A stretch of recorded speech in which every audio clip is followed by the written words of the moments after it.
بسم الله الرحمن الرحيم إنما جزاء الذين يحاربون الله ورسوله ويسعون في الأرض فسادا أن يقتلوا أو يصلبوا أو تقطع أيديهم وأرجلهم من خلاف أو ينفوا من الأرض ذلك لهم خزي في الدنيا ولهم في الآخرة عذاب عظيم۔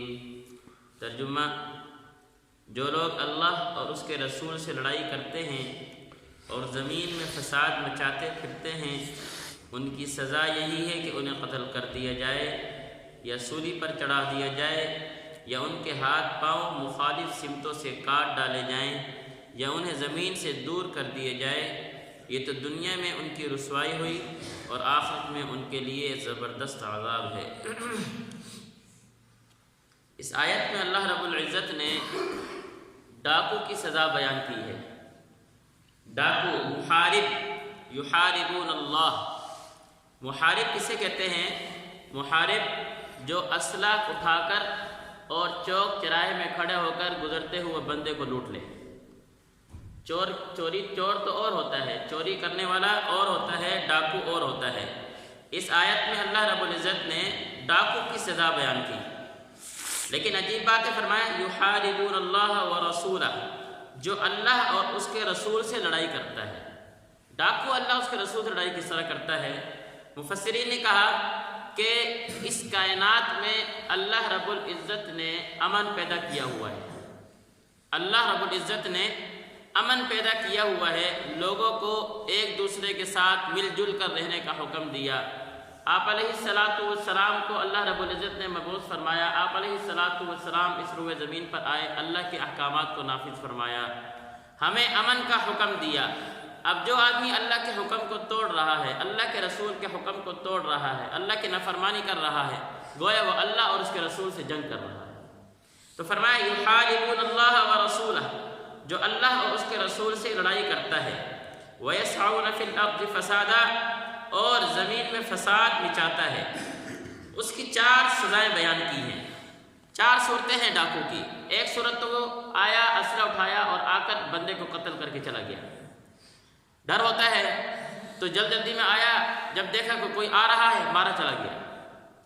ایک دوسرا آدمی یہ کرتا ہے کہ مار بھی دیتا ہے اور سامان بھی لوٹ کر چلا جاتا ہے۔ اور تیسرا آدمی آیا، مارا نہیں لیکن سامان لوٹ کے چلا گیا۔ چوتھا آدمی آیا، مارا بھی نہیں، سامان بھی نہیں لوٹا، دیکھا کوئی آ رہا ہے، فائرنگ کر کے ڈرا دھمکا کے چلا گیا۔ یہ 4 صورتیں ہیں ڈاکو کی۔ پہلی صورت کہ آیا قتل کر کے چلا گیا، دوسری صورت قتل بھی کر دیا، مال بھی لوٹ لیا، تیسری صورت قتل بھی نہیں کیا، مال بھی نہیں لوٹا بلکہ صرف مال لوٹ کے چلا گیا، چوتھی صورت یہ ہے کہ مال بھی نہیں لوٹا، قتل بھی نہیں کیا بلکہ ڈرا دھمکا کے چلا گیا۔ اللہ نے 4 سزائیں بیان کی۔ پہلی سزا ان یقتلوا، اگر ڈاکو آتا ہے اور آ کر قتل کر جاتا ہے، قصاصاً اس کو قتل کر دیا جائے، ان یقتلوا۔ دوسری صورت یقتلوا او یصلبوا، کہ وہ مال بھی لوٹ لے اور قتل بھی کر دے، تو ایسے آدمی کو سولی پہ چڑھایا جائے گا۔ سولی پہ چڑھانے کے طریقے جو تھے وہ کہ اس آدمی کو لٹکا دیا جاتا اور اس کے پیٹ پہ نیزے مارے جاتے تھے اور 3 دن تک یہ لاش عبرت کے لیے لٹکی رہتی تھی۔ یہ تھی سزا سولی کی۔ اور اگر آج اس طرح ہو تو کوئی کرے گا اس طرح؟ شریعت کے حدود میں اللہ رب العزت نے کئی حکمتیں رکھی ہیں، ہم ان حکمتوں کو نافذ نہیں کرتے اور کہتے یہ ہے کہ یہ تو زیادتی ہو رہی ہے۔ حدود اللہ رب العزت کو انسان کے ساتھ زیادتی کرنے کی ضرورت کیا ہے؟ اللہ نے تو انسان کو اپنے ہاتھوں سے پیدا کیا، اس انسان کو اللہ نے عبد بنایا کہ یہ میرا بندہ ہے، یہ میرا بندہ ہے۔ اتنی اللہ رب العزت کو اس انسان سے محبت ہے، تو کیا اللہ اس میں ظلم کریں گے، زیادتی کریں گے؟ سوچنے کی بات تو یہ ہے۔ یہ تو سزائیں جو ہوتی ہیں یہ معاشرے میں فساد کو ختم کرنے کے لیے ہوا کرتی ہیں۔ ایک آدمی زنا کر رہا ہے، شادی شدہ ہے، کوڑے لگا دو۔ ابھی کوڑے لگانا اس کا زیادتی نہیں ہے، بلکہ اس ایک آدمی کو سزا دی جائے گی، سارے معاشرے سے یہ بیماری ختم ہو جائے گی۔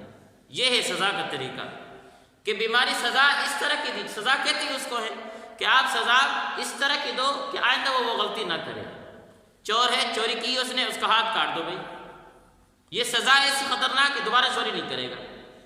اس لیے فرمایا او یصلبو کہ وہ آدمی آیا اور آ کر قتل بھی کر دیتا ہے، مال بھی لوٹ لیتا ہے، اس کی سزا اس کو سولی پہ چڑھا دیا جائے۔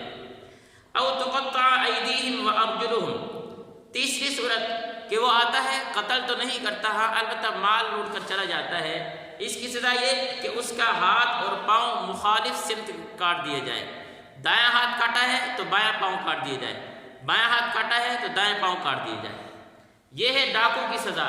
چور کی سزا یہ نہیں ہے، چور اگر چوری کرتا ہے تو پہلے موقع پر اس کا ہاتھ کاٹا جائے گا صرف، پھر اگر وہ چوری کر لیتا ہے اب پاؤں کاٹیں گے مخالف سمت سے، پھر چوری کرتا ہے اب دوسرا ہاتھ کاٹیں گے، پھر بھی چوری کرتا ہے اب چوتھا پاؤں، یہ ہے۔ لیکن ڈاکو کی یہ کہ اگر اس نے چوری کیا مال بندے کو مارا نہیں ہے تو اس کی سزائے اس کا ہاتھ بھی کاٹیں گے پاؤں بھی کاٹیں گے لیکن مخالف سمت سے۔ او تقطع ایدیہم وارجلہم من خلاف او ینفوا من الارض، چوتھی صورت کہ آیا قتل بھی نہیں کیا مال بھی نہیں اٹھا، ڈرا دھمکا کے چلا گیا، فائرنگ کر کے چلا گیا، اس کو زمین سے نکال دیا جائے، دور کر دیا جائے۔ کیا مطلب؟ جیل میں ڈال دو، جیل میں ڈال دو، پڑا رہے یہیں پر یہاں تک کہ توبہ کر لیں۔ ذالک لہم خزی فی الدنیا ولہم فی الآخرۃ عذاب عظیم، اللہ نے فرمایا یہ تو دنیا میں اس کی رسوائی ہوئی اور آخرت میں ان کے لیے زبردست عذاب ہے۔